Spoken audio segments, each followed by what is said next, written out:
Hello friend, this is Shalini Srivastava. स्वागत है आपका टीचिंग लर्नर्स में। फ्रेंड्स, आज हम जो है इस समय हम आपका सीटेट में जो है गणित शिक्षण पढ़ रहे हैं। तो गणित शिक्षण में हमने पिछले वीडियो में आपने देखा होगा, हमने वेन हिले मेथड पढ़ा था, जो आपके 1 से लेके प्राइमरी और जूनियर दोनों के लिए इंपॉर्टेंट है। उसमें क्वेश्चन पूछे जाते हैं। और आज हमने लिया है गणित अधिगम की अवस्थाएं, यानी कि किस अवस्था में बालक कौन कौन सी क्रियाएं करता है, गणित से संबंधित कौन कौन सी चीज़ें जान पाता है, तो उन चीज़ों को हम देखेंगे। ओके, तो ये चीज़ें हैं।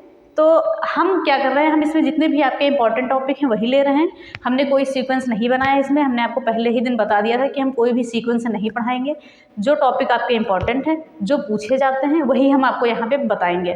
ओके, तो चैप्टर को शुरू करने से पहले अगर आप हमारे चैनल पर नए हैं तो प्लीज़ चैनल को सब्सक्राइब कर लीजिए, शेयर कर दीजिए। जो भी आपका सीटेट में एग्ज़ाम दे रहा हो, जो भी कोई दोस्त हो या जो भी है, तो भेज दीजिए। तो हम आज देखेंगे गणित अधिगम की अवस्थाएं। चलिए देखते हैं सीधे गणित अधिगम की अवस्थाएं क्या हैं। तो हमने देखा है कि जन्म से लेकर किशोरावस्था तक, ओके, जन्म से लेकर किशोरावस्था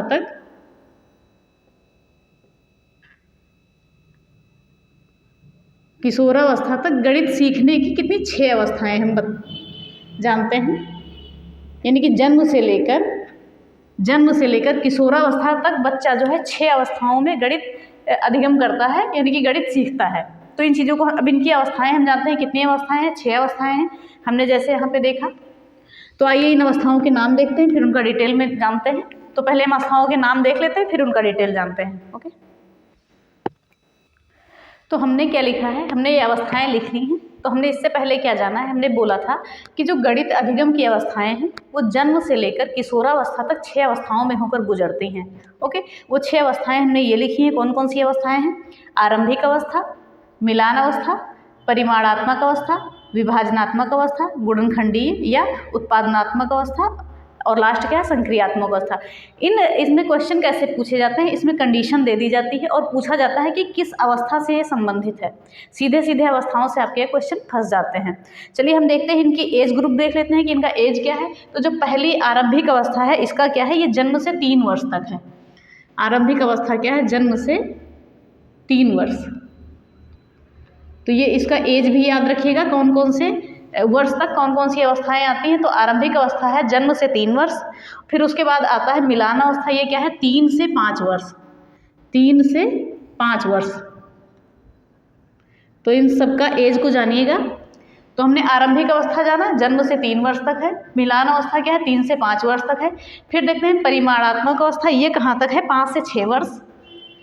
5 से 6 वर्ष तक ये अवस्था होती है, परिमाणात्मक अवस्था। और फिर आगे हम देखते हैं कि विभाजनात्मक अवस्था, इसकी एज क्या होती है? इसकी एज होती है 6 से 9 वर्ष, 6 to 9 ईयर्स, यानी 6 से 9 वर्ष होती है। फिर आगे हम बात करते हैं कि गुणनखंडीय या उत्पादनात्मक अवस्था, ये आपकी काम करती है 9 से 11 वर्ष तक। 9 से 11 वर्ष तक। और फिर बात करते हैं संक्रियात्मक अवस्था, ये क्या होती है आपकी? 11 साल से 13 साल तक। 11 से 13 वर्ष तक आपका ये अवस्था काम करती है। फिर से हम एक बार देखते हैं अवस्थाओं को। हमारा उद्देश्य ये है कि हम आपको क्लास में ही याद करा दें, इसीलिए हम कई बार रिपीट करते हैं। हो सकता है आपको अटपटा लगता हो, तो प्लीज़ कोऑपरेट करिए, क्योंकि आपको क्लास में ही याद कराने का उद्देश्य रहता है मेरा। तो हमने देखा कि गणित अधिगम की अवस्थाओं को, जन्म से किशोरावस्था तक हम 6 अवस्थाओं से होकर गुजरता है गणित अधिगम जो है। और ये 6 अवस्थाएँ जो भी है, आरंभिक अवस्था, एज क्या है इसकी? जन्म से 3 वर्ष। दूसरी है मिलान अवस्था, 3 से 5 वर्ष। परिमाणात्मक अवस्था, ये क्या है? 5 से 6 वर्ष। और विभाजनात्मक अवस्था क्या है? 6 से 9 साल तक। और गुणनखंडीय या उत्पादनात्मक अवस्था है 9 से 11 साल। और संक्रियात्मक अवस्था है 11 से 13 वर्ष तक। और जो आपका जूनियर या प्राइमरी का पेपर है, तो जाहिर सी आप बात जानते हैं कि जो निःशुल्क अधिकार अधिनियम है, जो भी शिक्षा का अधिकार है, वो हमारा 6 से 14 वर्ष तक ही काम करता है। तो वही लगभग 14 वर्ष तक ही आपका ये चल रहा है, यानी कि ये जूनियर और प्राइमरी दोनों के लिए महत्वपूर्ण है। इससे ये स्पष्ट होता है आपका। तो चलिए आगे हम देखते हैं कि पहली अवस्था में क्या होता है, दूसरी अवस्था में क्या होता है। तो देखिए, आरंभिक अवस्था यानी कि जन्म से 3 वर्ष, इसमें बच्चा क्या जानता है? इसमें बच्चा ये जानता है कि छोटी और बड़ी वस्तुओं में अंतर करना जान जाता है। छोटी व बड़ी वस्तु में अंतर, छोटी व बड़ी वस्तु में अंतर करना बच्चा जान जाता है कि कौन सी वस्तु छोटी है, कौन सी वस्तु बड़ी है, ये वस्तुओं को ये पहचान लेता है बच्चा। ओके, तो ये बता सकता है देख के कि कौन सी वस्तु छोटी है, कौन सी बड़ी है। तो ये आरंभिक अवस्था हो गई, जन्म से 3 वर्ष तक की अवस्था। आपके घर में अगर कोई भी छोटे बालक हैं, छोटे बच्चे हैं, तो आपने ऐसा ऑब्जर्व किया होगा कि बच्चे किस एज में क्या क्रियाएँ करते हैं, क्योंकि आप उन्हीं से सीख सकते हैं। क्योंकि आपको सीटेड का मतलब ये है कि खुद आप पेपर देने बैठ रहे हैं, तो आपको भी एक बच्चों की तरह सोचना चाहिए कि उनके हित में क्या है। तो जो चीज़ें बच्चों के हित में होंगी वही चीज़ें हम जानेंगे। तो हमने क्या देखा, आरंभिक अवस्था देखा, जन्म से 3 वर्ष तक की अवस्था। इसमें क्या है कि बच्चा छोटी और बड़ी वस्तुओं में अंतर करना जान जाता है, यानी कि छोटी और बड़ी वस्तु को पहचान लेता है। फिर अगला देखते हैं मिलान अवस्था। ये क्या है, 3 से 5 वर्ष तक का।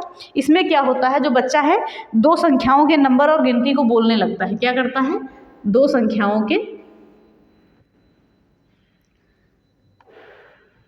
संख्याओं के नंबर को और गिनती को बोलने लगता है।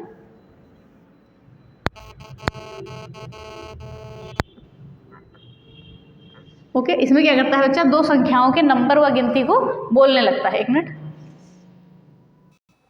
चलिए देखते हैं। क्या हमने कहा, मिलान अवस्था जो 3 से 5 वर्ष तक की थी, इसमें बच्चा क्या है, 2 संख्याओं के नंबर और गिनती को क्या करने लगता है, बोलने भी लगता है। ओके, नंबर या गिनती को क्या करता है, बोलने लगता है। और क्या चीज़ें हैं, जो समूहों में चीज़ें होती हैं उनको गिन भी सकता है। कुछ चीज़ें जो समूहों में दी जाती हैं, समूहों में जो चीज़ हैं उनको क्या कर सकता है, गिन भी सकता है। ओके, और छोटी व बड़ी तो पहले ही अवस्था में बता सकता है, तो यहाँ भी छोटी व बड़ी बता सकता है, कम और ज़्यादा बता सकता है, इन चीज़ों को बता सकता है। अभी हम एक बार और जानेंगे, छोटा लिखा है उस पर मत जाइएगा, क्योंकि हम चीज़ों को आपको बोलकर समझा रहे हैं। तो दूसरी अवस्था हमारी मिलान अवस्था थी, 3 से 5 वर्ष तक का। इसमें बालक क्या करता है, 2 संख्याओं के नंबर की गिनती बोलने भी लगता है और 2 संख्याओं के नंबर जानने भी लगता है। और इसमें समूहों में जो चीज़ों को बालक गिन लेता है, छोटी व बड़ी वस्तुएं भी बता देता है, और देख के वो कम और ज़्यादा भी बता देता है। फिर आगे हम देखते हैं परिमाणात्मक अवस्था, 5 से 6 वर्ष तक ये चलती है।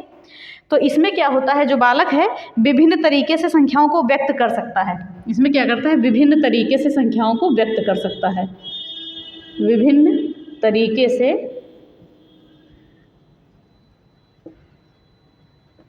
संख्याओं को व्यक्त कर सकता है, संख्याओं को व्यक्त कर सकता है। जैसे में जान लेते हैं, जैसे हम लिखते हैं 7 है, तो 7 को बच्चा यहाँ पे 4 + 3 भी लिख देगा, 5 + 2 भी लिख देगा, 6 + 1 भी लिख देगा। तो इस तरीके की चीज़ें क्या है, बालक जो है विभिन्न तरीके से संख्याओं को व्यक्त कर सकता है। तो ये आपका हो गया 5 से 6 वर्ष में। तो ये परिमाणात्मक अवस्था हो गई। फिर आगे देखते हैं विभाजनात्मक अवस्था। इसमें क्या होता है, इसको ध्यान से देखिएगा, ये 6 से 9 वर्ष तक की अवस्था होती है। इसमें जो बालक है, इस अवस्था में बच्चा 2 से 3 संख्याओं का स्थानीय मान निकालना जानता है। क्या जानता है, 2 से 3 संख्याओं का स्थानीय मान बच्चा क्या है, निकालना जानता है। 2 से 3 संख्याओं का बच्चा स्थानीय मान निकालना जान जाता है। कौन सी अवस्था में, विभाजनात्मक अवस्था में। ये 6 से 9 वर्ष तक की आपकी अवस्था है। जैसे पूछा जाए बच्चों से कि 245 लिखा है कि हर एक नंबर का आप स्थानीय मान निकालिए, तो इसमें बच्चा देखिए 5 इकाई की जगह 5 लिख देगा, दहाई 40 हो जाएगा और ऐसे 200 हो जाएगा। तो ये चीज़ें बच्चा इसमें जान जाता है। 6 से 9 वर्ष तक के में 2 से 3 संख्याओं के स्थानीय मान निकाल लेता है। सीधे आपके क्वेश्चन पूछे जाते हैं, कंडीशन दे दी जाती है ऐसे ही कि ये किस अवस्था में बालक ये कार्य कर पाएगा, तो ये चीज़ें हो जाती हैं। फिर आगे हम देखते हैं, अभी हम एक बार और देखेंगे इसको, गुणनखंडीय या उत्पादनात्मक अवस्था। ये 9 से 11 वर्ष तक की अवस्था है। इसमें क्या होता है, इसमें बच्चा जो है 1 दर्जन, 2 दर्जन, 3 दर्जन चीज़ों को, वस्तुओं को, अगर कितने भी दर्जन हैं तो वस्तुओं को बता देगा। अगर 1 दर्जन वस्तु है तो वो भी बता देगा, 2 दर्जन, 3 दर्जन, यानी कि वस्तुओं को देखकर वो बता देगा कि कितने हैं, गिनकर बता देगा। 2 दर्जन, 3 दर्जन, तो ये सारी चीज़ें हैं। ओके, तो ये 9 से 11 वर्ष तक की अवस्था है, गुणनखंडीय या उत्पादनात्मक अवस्था। फिर अगली लास्ट अवस्था है संक्रियात्मक अवस्था, 11 से 13 वर्ष। आपको नाम से ही स्पष्ट है, संक्रिया यानी कि जोड़ घटाव गुणा भाग ये चीज़ें आएंगी। तो इसमें क्या है, इसमें जो है इस अवस्था में बच्चा क्या है, जोड़ घटा गुणा भाग इन सब चीज़ों को जानता है। इन सब चीज़ों को बच्चा क्या है, करने लगता है, स्थानीय मान निकालने लगता है बच्चा। यहाँ पे स्थानीय मान निकालने लगता है बच्चा यहाँ पे, और सभी क्रियाएं दशमलव संख्या भी जानने लगता है। चलिए हम और लिख देते हैं, स्थानीय मान निकालने लगता है, सभी क्रियाएं एवं दशमलव संख्याएं, सभी क्रियाएं एवं दशमलव संख्याएं, दशमलव संख्याओं को भी जानने लगता है, इससे संबंधित स्थानीय मान निकालने लगता है, सभी क्रियाओं को करने लगता है। और देखते हैं आगे क्या कर सकता है। इन संख्याओं और जो भी ये चारों आधारभूत संक्रियाएं हैं, इस पर वो क्वेश्चन भी सॉल्व कर सकता है। ओके, इस पर क्या कर सकता है, वो क्वेश्चन भी सॉल्व कर सकता है। इन संक्रियाओं पर बच्चा क्या है, क्वेश्चन सॉल्व कर सकता है। जैसे यहाँ पे हमने लिख दिया, 524। ओके, हमने इसका स्थानीय मान क्या निकाला, यहाँ पे 4 इकाई के स्थान पर, फिर 20 और 500। ओके, तो बच्चा यहाँ पर ये 50 गुणा 10 भी कर सकता है। ओके, प्लस यहाँ पे क्या कर सकता है, 2 गुणा 10 कर सकता है, और यहाँ पे 4 गुणा 1 कर सकता है, यानी कि ये सारी संक्रियाएं बालक जान जाता है। ओके, तो ये हो गई हमारी 6 अवस्थाएं। हम इनको एक बार और देख लेते हैं, ध्यान से देखिएगा। फिर से हमने देखा है कि गणित अधिगम की अवस्थाएं जो हैं, 6 जन्म से लेकर किशोरावस्था तक बालक 6 अवस्थाओं में गणित का अधिगम करता है। ये 6 अवस्थाओं से होकर गुजरती हैं। पहली अवस्था क्या है आपकी, आरंभिक अवस्था, जो कहाँ से कहाँ तक चलती है, जन्म से 3 वर्ष तक। याद रखिएगा, इंपॉर्टेंट है, सारे क्वेश्चन इंपॉर्टेंट बनेंगे आपके, क्योंकि जो चीज़ें इंपॉर्टेंट है वही चीज़ें आपको पढ़ाई जा रही है। ये आप जान लीजिएगा कि एक्स्ट्रा चीज़ें आपको नहीं बताई जा रही हैं, क्योंकि ये आप भी जानते हैं कि गणित क्या है, परिभाषा क्या है, वो आपको याद करनी है, वो हम नहीं बताएंगे। शिक्षक के गुण क्या होते हैं, इन सारी चीज़ों को हम नहीं बताएंगे। ओके, तो ये सब चीज़ें आप खुद ही समझ सकते हैं, और जैसे भी क्वेश्चन आते हैं, आप पुराने क्वेश्चन आपने सॉल्व किए होंगे, उसमें भी क्वेश्चन को आपने देखा होगा। तो चलिए, हमने क्या देखा, आरंभिक अवस्था क्या है, जन्म से 3 वर्ष तक ये होती है। इस अवस्था में क्या होता है, बालक छोटी या बड़ी वस्तु को पहचान लेता है, उनमें अंतर कर लेता है। ये हो गई आपकी आरंभिक अवस्था। आई होप आपको एकदम क्लियर हो गया होगा, क्योंकि अब दोबारा आपको पढ़ने की ज़रूरत भी नहीं होगी। मिलान अवस्था 3 से 5 वर्ष तक की अवस्था है। इसमें क्या होता है, बालक 2 संख्याओं के जो है नंबर पढ़ लेता है, जान लेता है, और गिनती को भी बोलने लगता है। क्या करता है बालक, 2 संख्याएं के नंबर को गिनने लगता है, बोलने लगता है, और जो समूह में कोई भी चीज़ें रखी होती हैं तो उनको गिन भी सकता है, और ज़्यादा और कम वस्तुएं भी कर सकता है। जो अगर कई तरीके वस्तुएं हैं तो उनको एक तरीके वस्तुओं को निकाल भी सकता है। तो इन चीज़ों को बच्चा जान जाता है। इसमें छोटी व बड़ी वस्तु भी बता सकता है, जैसे कि पहली अवस्था में बालक बता सकता है। तो आपने क्या जाना, मिलान अवस्था 3 से 5 तक की अवस्था है। इसमें बालक 2 नंबर की गिनती जानने लगता है, बोलने लगता है। अगर समूह में चीज़ें दी गई हैं उसको, तो वो गिन भी सकता है, उनको अलग भी कर सकता है। ओके, अगर 2 तरीके चीज़ें हैं तो अलग अलग कर सकता है उन चीज़ों को, और छोटी व बड़ी संख्याएं भी बताने लगता है वो। और हम बात करते हैं अगली अवस्था, हमारी तीसरी है परिमाणात्मक अवस्था। ये 5 से 6 वर्ष तक की अवस्था है। इसमें क्या करता है बालक, विभिन्न तरीके से संख्याओं को व्यक्त करने लगता है। ओके, विभिन्न तरीके से यहाँ पे बालक संख्याओं को व्यक्त करने लगता है। जैसे 7 लिखा है तो 4 + 3 भी लिख सकता है, 5 + 2 भी उसको लिख सकता है, 6 + 1 भी लिख सकता है, क्योंकि 5 से 6 वर्ष तक के बालक इतना जान जाते हैं। अगर हमने 2 + 1 लिख दिया है तो वो यहाँ पर 3 भी लिख लेंगे। तो इसमें उनको कोई दिक्कत नहीं होती है। यहाँ पर वो संख्याओं को व्यक्त करना जान जाते हैं कि कैसे संख्याओं को व्यक्त करना है। फिर आगे हम देखते हैं, चौथी अवस्था है हमारी विभाजनात्मक अवस्था, 6 से 9 वर्ष तक की अवस्थाएं। इसमें क्या होता है कि 2 से 3 संख्याएं जो भी हैं उनका बालक स्थानीय मान निकालने लगता है, कि 2 संख्याएं हो या 3 संख्याएं हो, उनका स्थानीय मान निकालना बालक जान जाता है। जैसे हमने 245 लिखा तो बालक जानता है कि स्थानीय मान किसको कैसे निकालना है। जैसे हम यहाँ पर आपको छोटा सा लिख के बता देते हैं, 245 है आपका यहाँ पे, तो 5 को इकाई के स्थान पर रखेगा, 5 गुणा 1 बराबर 5 कर देगा। 4 को दहाई के स्थान पर 4 गुणा 10 बराबर 40 कर देगा, और 2 को सैकड़े के स्थान पर रखकर 2 गुणा 100 यानी कि बराबर 200 कर देगा। तो यहाँ आपको समझाने के लिए डायरेक्ट बता दिया गया, नहीं तो बालक तो अपने हिसाब से करता ही है। तो हमने ये कौन सी अवस्था देखी, चौथी अवस्था हमारी कौन सी थी, विभाजनात्मक अवस्था, 6 से 9 वर्ष तक की अवस्था थी। इसमें क्या था, बालक 2 या 3 संख्याओं का स्थानीय मान निकालना भलीभांति जान जाता है। फिर आगे देखते हैं गुणनखंडीय या उत्पादनात्मक अवस्था। ये अवस्था हमारी चलती है 9 से 11 वर्ष तक की अवस्था होती है, और इसमें बात करते हैं कि बालक दर्जन में वस्तुएं हैं उनको जान लेता है। 1 दर्जन हुई, 2 दर्जन हुई, 3 दर्जन वस्तुएं हैं, उनको ये गिनना सीख जाता है, जान जाता है ऐसी वस्तुओं को। कितनी भी ज़्यादा वस्तुएं हैं सब पहचानना शुरू कर देता है। तो कौन सी थी अवस्था थी, गुणनखंडीय एवं उत्पादनात्मक अवस्था, जो चलती है 9 से 11 वर्ष तक की 11 वर्ष तक होता है। तो बालक बता सकता है कि वस्तु 1 दर्जन है कि 2 दर्जन है कि 3 दर्जन है। तो 11 साल में बालक कितना जानकार हो जाता है। फिर आगे देखते हैं संक्रियात्मक अवस्था। संक्रिया से स्पष्ट है, जोड़ घटाव गुणा भाग यही सारी चीज़ें आती हैं। तो इसमें क्या है, बालक संक्रिया में क्या है, इन जोड़ घटाव गुणा भाग की बातों को जान जाता है, स्थानीय मान तो भली भांति निकालने ही लगता है, और सभी क्रियाएं करने लगता है इससे संबंधित, और एवं दशमलव संख्याओं को भी जानने लगता है। और यहाँ से संबंधित स्थानीय मान भी निकाल सकता है और गुणा भाग जोड़ घटा भी कर सकता है, जैसे कि यहाँ पे किया गया है। 524 को 500 + 20 + 4 किया गया है, तो उसने अलग अलग विभाजित भी कर दिया है। तो इस अवस्था में बालक के संक्रियात्मक अवस्था में इतनी चीज़ों को जान जाता है।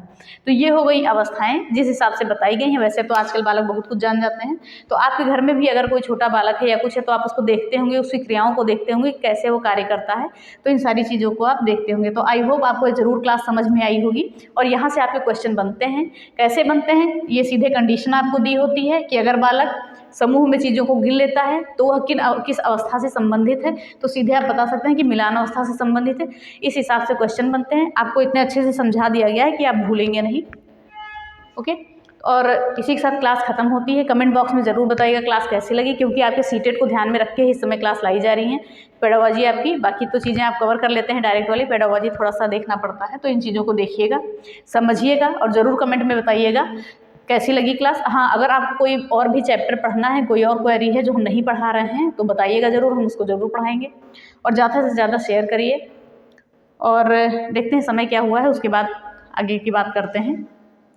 तो समय वैसे भी 15 मिनट हो गया है, तो एक अवस्था आपको 15 मिनट में ख़त्म हो गई। तो अगर आप जुड़ना चाहते हैं तो हमारे टेलीग्राम चैनल से जुड़ सकते हैं, और वहाँ पे आपको ये वीडियो की लिंक मिल जाती है। और teaching learners by Shalini Srivastava के नाम से हमारा टेलीग्राम चैनल है, तो इन चीज़ों को देखिएगा। आई होप ज़रूर क्लास आपको पसंद आई होगी। तो प्लीज़ क्लास को लाइक शेयर और सब्सक्राइब करें, बेल आइकन दबाना ना भूलें। धन्यवाद, जय हिंद।